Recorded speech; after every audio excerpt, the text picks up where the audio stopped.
What's up guys, this is Robert from theinsidesalesguy.com. So today I want to just talk a little bit about motivation and how to motivate people. And basically what we're trying to do different here at 24 Slides to create an environment where people can thrive and be motivated for long-term doing sales and marketing activities. So one of the primary means of motivation that I have always encountered doing sales and working in the sales divisions in different companies is the commission model. So the way the commission model is made is, you guys know this, right? But the way the commission model is made is basically that a part of your salary is flexible and you're being paid from performance. And it makes perfect sense seen from a logical perspective. Because if you assume that humans are always built to acquire the most wealth possible, the logical choice if you're given a commission plan is to go and sell more to perform higher. The only issue with that is that humans are just not logical beings, right? So we work in different ways. So in my experience, the commission model has never motivated me. And to be quite honest, I think for 90% of the sales guys out there, they're not motivated at all by the money. Money is nice, yes, but what really motivates people is the purpose of the job they're doing, the company they work for, and then they take the money if they get it, right? On the flip side of that coin, I also believe that the commission model is simply, destroying people. I find it very hard to find people who really enjoy doing sales, working in a culture and in a sales culture where you have to perform all the time, right? Because you have this new competition, you have to win it, but you know that as soon as you've done one competition, right, another competition comes right after it, and it's just not self-sustainable. You cannot keep people on that high for a long, sustained period of time. So that's why you see a lot of sales guys coming in, maybe doing well, burning out, and just leaving and doing other stuff afterwards, right?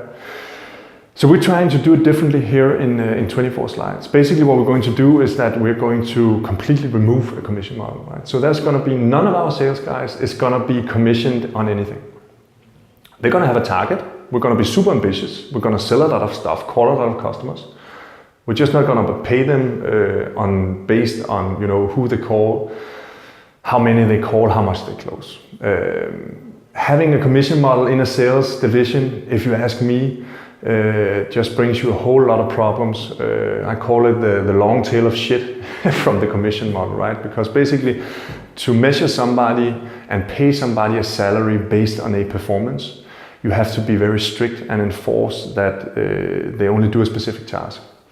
So let's say that in one of my previous companies, you measured a guy on doing sales to new accounts, right? You had to define what is a new account. In that case, it was the guy owning the account in the CRM system that was the owner of the account. So the guy that made a sale to this account and has the owner in the CRM system were paid a bonus. Right? So one of the negative effects of doing it that way is that the first sales guys coming on the floor basically just took as many companies as possible and put their names on it. And they were fighting like crazy people to keep their names on all of these golden accounts, even though that they couldn't close them. So you would have this constant war of who has this account and can he sell to it? Does he have time to it? Does he have too much? Do we give it to somebody else? That's just one of the many problems that you see. Large accounts where two people approach it from different countries, from different divisions, who get measured what. All of those fights and battles comes from having a commission model. The way we're going to do it at 24 Slides is basically we're going to not have it, right?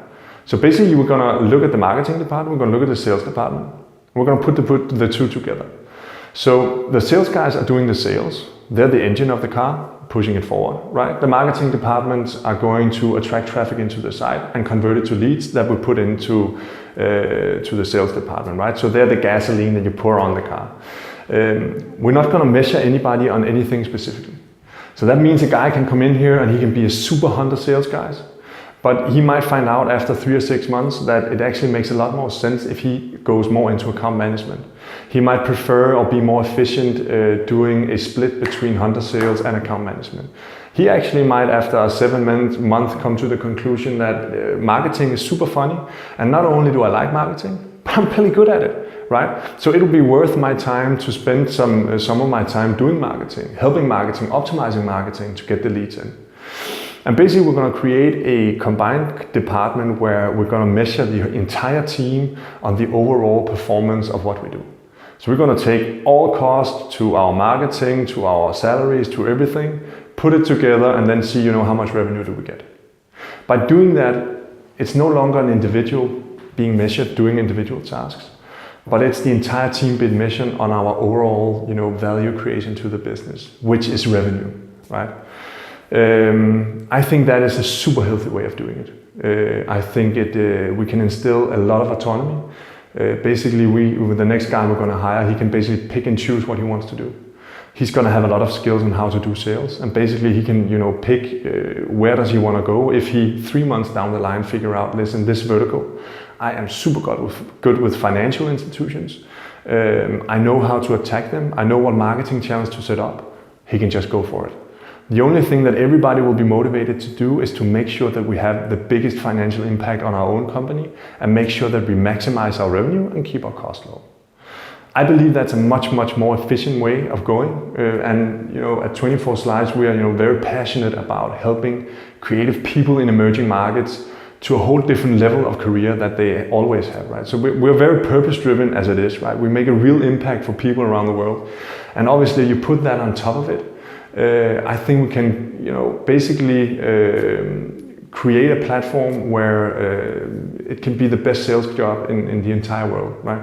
I think that we can get people in here who would have more autonomy, who would be paid better, and who would be much more happier coming to work every day, doing what they love and selling for us, right? So that is our view on what we're changing. If you believe I'm wrong, I assume a lot of you guys believe that. If you believe I'm wrong, please shoot a comment. I'd love to discuss why you believe you're wrong, not wrong. Regarding the motivational part, I'm going to do a separate post just talking about extrinsic, intrinsic motivational factors, what it means, why it differs in that way, and why we have chosen it that way. If you're sitting out there and you think that it would be awesome to work in a department like this, right? Give me a call. We're actually hiring sales guys right now. So we're trying to fill a position with a unique talent, a super guy who wants to come in there and be the next guy on the floor helping us build this company. Until we speak, talk to you. Bye.